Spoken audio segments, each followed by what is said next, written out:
नमस्कार मैत्रिणींनो, नारळाची साल झटपट कशी काढायची हे आपण या व्हिडिओत बघूया।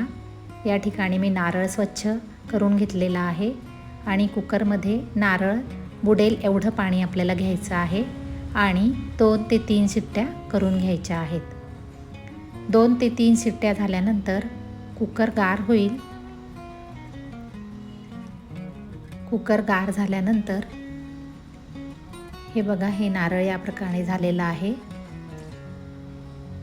नंतर त्याला ताटात काढून घ्यायचं आहे आणि पुन्हा त्याला गार झाल्यानंतर या प्रकारे फोडून घ्यायचं आहे। बघा, या ठिकाणी तुम्ही बघू शकता नारळाची पूर्ण साल निघालेली आहे। नारळ खवण्याची गरज नाही। आपल्याला उकडीचे मोदक करायचे असले किंवा कुठेही वापरायचं असेल आपल्याला या प्रकारचं खोबरं तर उपयोगात येतं।